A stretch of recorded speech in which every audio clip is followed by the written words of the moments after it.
Mumbai महानगरपालिकेमध्ये corona काळामध्ये झालेल्या कथित खिचडी घोटाळा प्रकरणामध्ये ठाकरे गटाचे सचिव सूरज चव्हाण यांना ईडीकडून अटक करण्यात आलेली आहे। आता त्यांना ईडीच्या विशेष पीएमएलए कोर्टामध्ये हजर केलं जाणार आहे।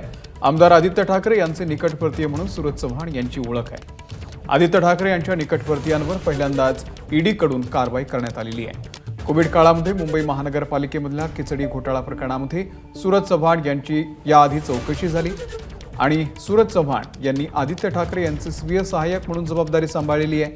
त्यासोबतच आदित्य ठाकरे यांच्यासाठी संघटनात्मक रणनीती आखण्यामध्ये सूरज चव्हाण यांची महत्त्वाची भूमिका आहे। मुंबई विद्यापीठ सिनेट निवडणूक, त्यासोबतच मुंबई महानगरपालिकेची निवडणूक असेल, विधानसभा किंवा लोकसभा मतदारसंघांचा आढावा असेल, या सगळ्या आकडेवारीसह सूरज चव्हाण यांचा उत्तम अभ्यास आहे। दरम्यान सूरज चव्हाण यांच्या ईडी कारवाईवरती आदित्य ठाकरे यांनी ट्विट करून काय प्रतिक्रिया दिली आपण पाहूयात। सूरज चव्हाणचा मला अभिमान आहे।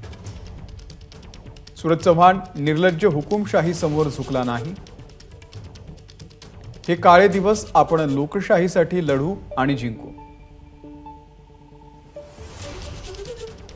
तर सूरज चव्हाण यांना ईडीकडून झालेल्या अटक प्रकरणामध्ये तक्रारदार किरीट सोमय्या आणि ठाकरे गटाच्या नेत्या सुषमा अंधारे यांची प्रतिक्रिया आलेली आहे, आपण पाहूयात। कोविड लॉकडाऊन खिचडी घोटाळ्यात ईडीने आदित्य ठाकरे यांचे फ्रंटमॅन सूरज चव्हाणची अटक केली आहे। मी त्याचं स्वागत करीत आहे। संजय राऊत मित्र परिवाराने त्यांच्या खात्यात पण खिचडीचे पैसे गेले। उद्धव ठाकरेचे सेनेचे नेते ऑक्सिजन खाल्ला, कोविडचं कफन खाल्लं, रेमडेसिवीर खाल्लं, खिचडी खाल्ली। उद्धव ठाकरे साहेबांना सगळ्या कोविड घोटाळ्यांचा हिशोब द्यावा लागणार।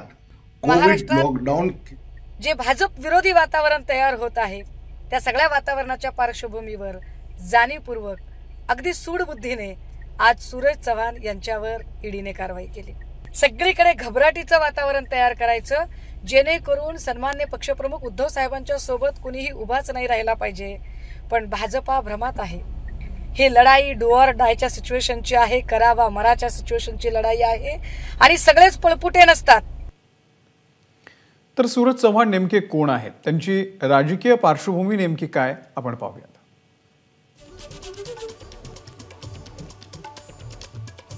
युवासेनेचा सामान्य कार्यकर्ता ते ठाकरे गटाचा सचिव।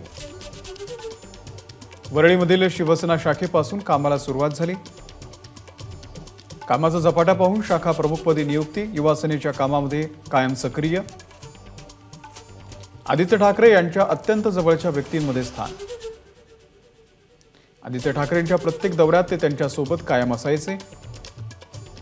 आदित्य ठाकरे यांच्या दौऱ्याचे नियोजन सुद्धा तेच करायचे। युवासेनेनं सिनेट निवडणुकीमध्ये महत्त्वपूर्ण कामगिरी बजावली। शिंदे गटाच्या फुटीनंतर सूरज चव्हाण यांना पक्षाच्या सचिवपदी नियुक्ती झाली।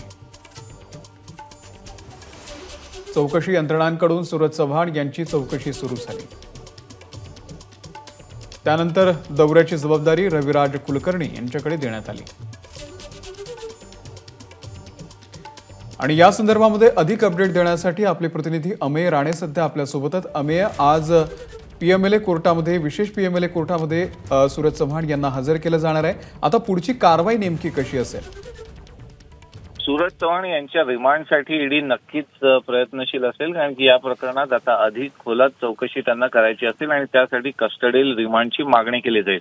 नेमका घोटाळा काय होता तर कोरोना काळात जे गरीब स्थलांतरित मजूर होते, ज्यांना घर नव्हतं आणि ते कुठे जाऊ शकत नव्हते, अशा लोकांसाठी त्यावेळी मुंबई महानगरपालिकेच्या वतीनं खिचडी योजना राबवण्यात आली आणि 4 कोटी खिचडीची पॅकेट्स पहिल्या 4 महिन्यात वाटल्याचा दावा करण्यात आला आणि नंतर हा आकडा खूप मोठा फुगवण्यात आला आणि याच्या अमेय यांच्याशी आपला संपर्क तुटलेला आहे, परंतु आज विशेष पीएमएलए कोर्टामध्ये सूरज चव्हाण यांना हजर केलं जाणार आहे आणि पुढची कारवाई होणार आहे।